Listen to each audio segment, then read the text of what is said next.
In 1927, the American writer and anthropologist Zora Hurston was in a small town near Mobile in Alabama. She had gone to interview a man who should not have been there. His name was Cudjo Lewis, and in a just world, he would have been on the other side of the Atlantic. He was one of the last people ever to enter the United States as a slave. And today, I'm going to be telling his story.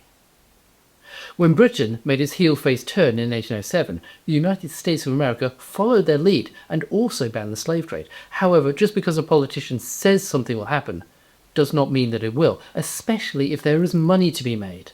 About 20% of the 11.5 million people were taken from Africa between 1450 and 1900 were smuggled across the Atlantic after 1811, including Cudjo. The smugglers used various flags of convenience, including the Stars and Stripes. It got so bad that in 1810, President James Madison used his annual message to say, "It appears that American citizens are instrumental in carrying on the trafficking of enslaved Africans, equally in violation of the laws of humanity and in defiance of those of their own country." All of this smuggling was because demand was rising rather than falling in the New World. Economics might have opened up the window that allowed abolitionists to get their legislation passed, but it also meant that abolition was going to need to be imposed by force. The British did this with the West Africa Squadron, but the American legislation had made no provision for enforcement, and proved so ineffective that US Congress introduced a new slave trade bill in 1818. This said that any slave ships captured would be sold, and some of the proceeds would form a bounty that would be given to people who had given information leading to the arrest. It still didn't work, so in 1820 they declared slavery to be piracy and punishable by death. But such strong penalties don't matter if they're not enforced. And they weren't. It wasn't until 1862 that President Abraham Lincoln hanged an American slave trader. Because of this lax enforcement, the American slave trade continued into the 1860s, more than half a century after it became illegal. It carried on for so long that we still have the names of some of the last Africans to be kidnapped and sold to the United States as slaves. These were Gumba, Abachi, Monachi, Shamba, Kanko, Zuma, Balut, Auster and Cudjo. Cudjo was said to be intelligent and have a fine sense of humour. At the time he told his story, he was living in an area called Africatown, a few miles above Mobile. This area had been owned by the Mira brothers, as had its inhabitants. The brothers also owned a mill and a shipyard, where they built vessels for the river trade and for blockade running. However, they did not build the ship that they chose for their final run across the Atlantic. Instead, they chose the Clotilde. They wanted her because she had the speed to outrun the British warships patrolling off the Kingdom of Dahomey, as this was one of the last places where you could buy people. The people of Dahomey were warriors and famous for their regiment of warrior women. It had grown rich, raiding the weaker states within striking distance of their empire, including Togo, where Cudjo lived. According to Cudjo, his people were peaceful farmers who raised various animals as well as corn, beans and yams. Their greatest export was palm oil, not people. They had their own dualistic religion with a spirit of good and a spirit of evil. Their king, known as the Adbaku, presided over justice within his kingdom, where theft was almost unknown and houses were never locked. While, unlike Dahomey, they were not a particularly warlike people, but every boy over the age of 14 could be called out when the kingdom needed to defend itself. The path that led to Cudjo's enslavement began with a letter from the king of Dahomey to the Adbaku of Togo. Dahomey demanded that Togo handed over half of everything that they had. Understandably, the Adbaku said no, and pointed out that they did have hands and they could grow their own food. This was all the excuse that the kingdom of Dahomey needed to send his warriors into Togo. As dawn broke over Cudjo's village, Dahomey's warrior women attacked. They butchered all the men they found. They cut the heads off the dead and then left the bodies where they'd fallen. The women and children were either killed or dragged back to Dahomey as slaves. They were kept in a stockade for 3 weeks before Captain Bill Foster arrived in the Clotilde. His crew had already mutinied once and threatened that they would inform officials about what he was up to. Foster had got them back to work by offering them more money, money that he had no intention of paying them. Even his wife said that he treated promises like pie crust, made to be broken. He was taken to the Prince of Dahomey. The prince opened his negotiations by offering Foster a gift. Foster could take any man that he wanted from his court and make him a slave. Yes, this prince cared so little about other people's lives that he was willing to condemn one of his own relatives to slavery simply to sweeten a deal. Foster chose a man that he knew was closely related to the prince. He hoped that by selecting this man as the finest specimen there, the prince would see it as a compliment to himself. In America, this man would become known as African Peter. He would simply say, "My people sold me, and your people bought me." The prince must have been pleased with this choice, as after that, Foster was taken to the stockade where the other prisoners were waiting for them. He chose 130, and loading began. But when he went up the rigging, he saw that the Dahomey vessels were flying black flags. Fearing that the prince might have an attitude towards deals similar to his own, he ordered his crew to get underway immediately. They weren't even finished loading all of the people that he had selected when they set out to sea.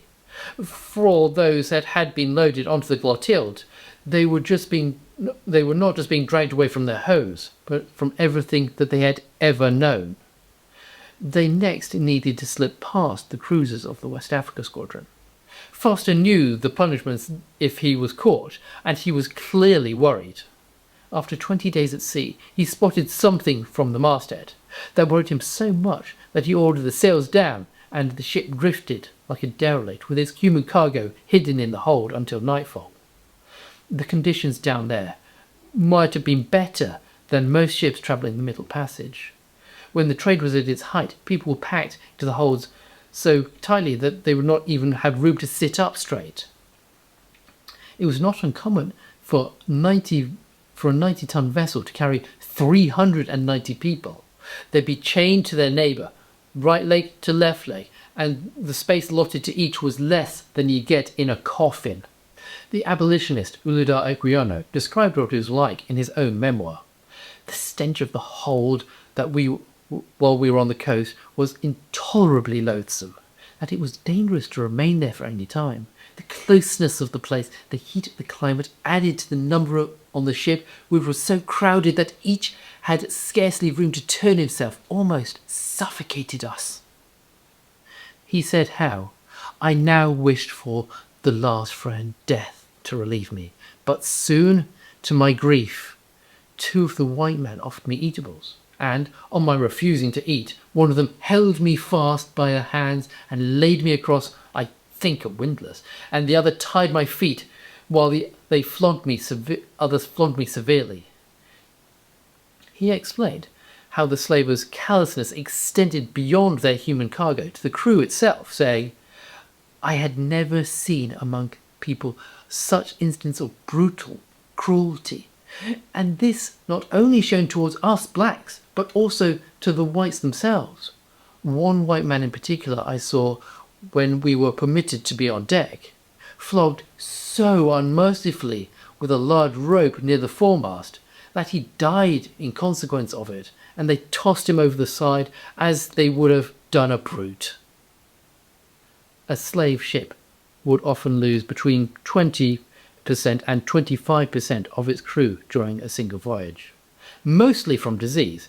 Disease killed more people than any other cause on the slave ships, as it had done on the ships carrying indentured servants that were used before slaves, and even on those carrying free passengers. But there were also mutinies and, of course, suicides. Equiano describes how, while sailing across a smooth sea, 2 slaves jumped over the side. Another tried to follow their example, but he wasn't fast enough and was flogged for his trouble. Cudjo survived his journey across the Atlantic. He reached the American waters, where he was put back down to the hold for 3 days as the ship hid behind islands on the Mississippi, waiting for a tug that would take them for the final part of the journey. Then, at 12 Mile Island, the crew mutinied for a second time. Captain Foster came out from his cabin with a gun in his hand. He put the mutinous crew onto the tug and told them that never to be seen in southern waters again. Soon after that, their African cargo was landed, and the ship was set on fire to destroy the evidence. The illegal slave trade was so profitable that Foster expected that the sale of just 10 people that he had been promised would not only pay for the cost of his ship, but also give him a substantial profit. This was not only the end of the Clotilde, but the entire illegal trade of Africans into the United States. In 1862, the Lincoln administration signed the Seward Lyons Treaty, which granted the right of mutual search to the British West Africa Squadron. This not just shut down the trade to the United States, it also helped shut down the trade to Cuba, which often hid behind the American flag. However, that was still in the future. The next thing that happened to Cudjo was that the Clotilde's cargo was split up. They were shared between the 3 brothers who had financed the operation, or secretly sold on. After that, they were put to work. Although their new owners still had to be careful to make it look like they had been born in the United States, at least until the American Civil War broke out. This war would bring freedom to Cudjo and all of the other slaves in the United States. President Abraham Lincoln made his Emancipation Proclamation in September 1862, for which he paid the ultimate price. The war also led the US Congress pass a constitutional amendment abolishing the slave trade, which was passed in 1865. After the emancipation, most of the Africans wanted to go back to their own lands, but they would need to pay somebody to take them back across the Atlantic. So they bought their small holdings and tried to save what they could. The area they settled became known as Africatown. They selected African Peter, the man that had been part of the Dahomey royal family, before being given to Captain Foster as one of their judges.